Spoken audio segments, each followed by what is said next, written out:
There's a moment right before everything goes black, when some part of you still believes someone is about to save you. Then that moment passes, and it's dark. Not night dark. Permanent dark. No walls to feel your way along, no white cane, no one nearby who even fully understands that your entire world just ended. You can't see the predator moving through the grass a few feet away. You can't see the fire dying beside you, or the cliff edge just ahead, or the face of the one person still speaking to you. Here's what should happen next, by every reasonable survival calculation.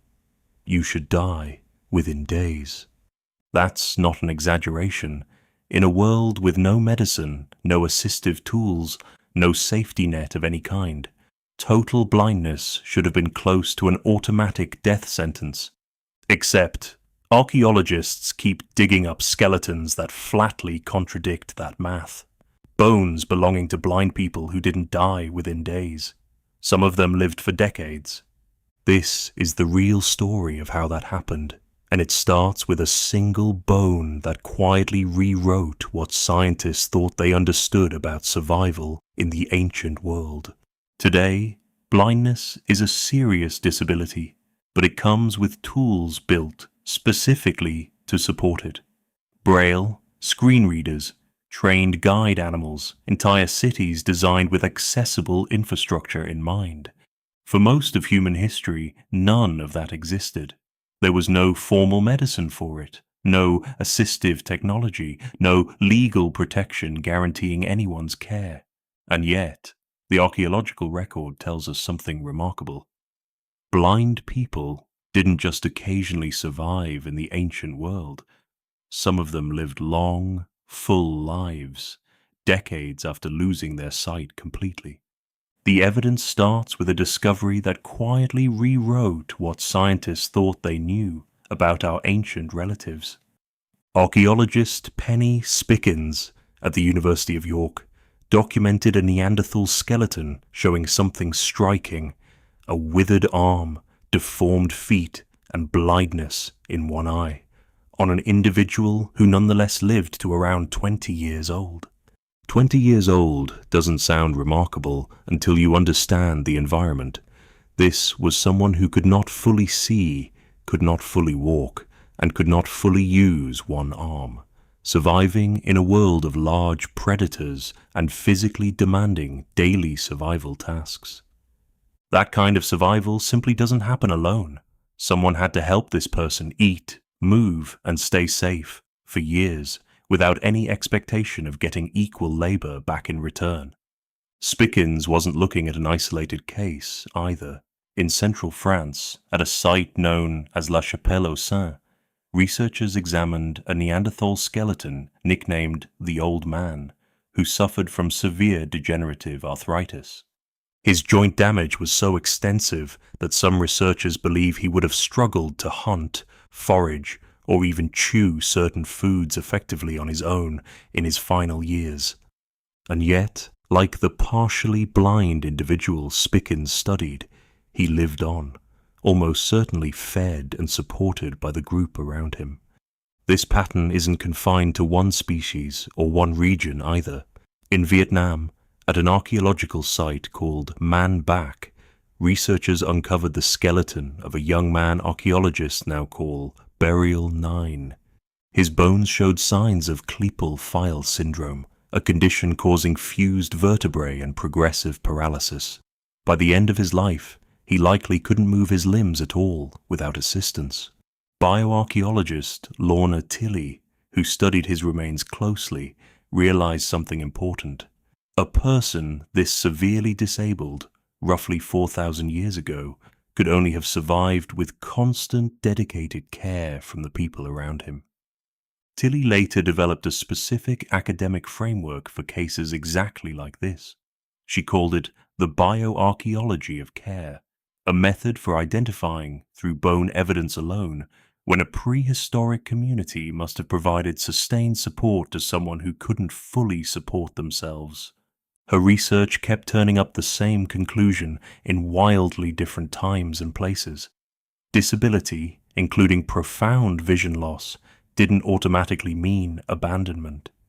In many cases, it meant the opposite. But surviving with support from others is only half of this story. The other half is what the human brain itself is capable of when sight disappears completely. In the modern world, a man named Daniel Kish lost both his eyes to cancer before he was 2 years old. He has no memory of ever being able to see. And yet, today, Kish rides a bicycle through city streets, hikes alone in the wilderness, and navigates crowded environments with startling precision. He does this using a technique called human echolocation. Kish makes a sharp clicking sound with his tongue and listens closely to how that sound bounces back off the objects around him. Researchers using brain imaging discovered something remarkable about how this actually works. When Kish echolocates, the activity doesn't show up primarily in his brain's hearing centers. It shows up in his visual cortex, the exact region of the brain originally built for processing sight.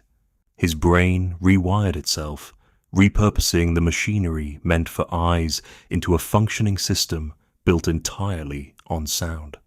Scientists call this neuroplasticity, and further studies have shown that both blind and even sighted people, given enough practice, can learn to detect an object's size, shape, distance, and even its material using nothing but returning echoes.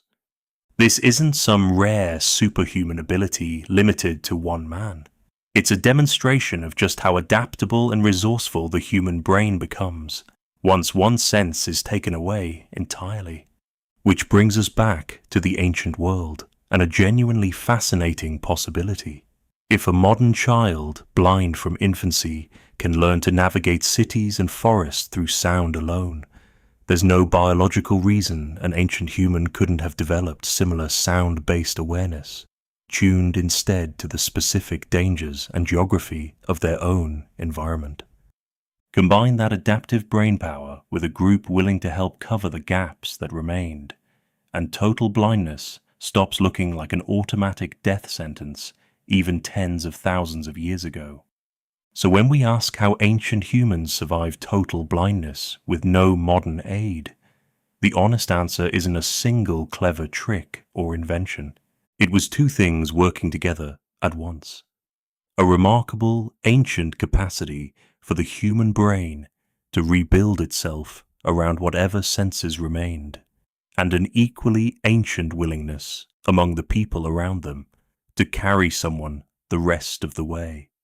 The bones left behind by a partially blind Neanderthal who lived to 20, an arthritic old man fed by his group, and a paralyzed young man in Bronze Age Vietnam all say the same quiet thing. Losing your sight in the ancient world didn't mean losing your place in it. None of these individuals could have hunted alone, gathered alone, or defended themselves alone for very long. And yet each of them lived on, sometimes for decades, in environments that offered no second chances for the careless or the unsupported. Somebody stayed, somebody helped, and that, more than any tool or technology, may be the oldest survival strategy our species ever developed. One written not in stone tools or cave paintings, but quietly, permanently, into the bones themselves.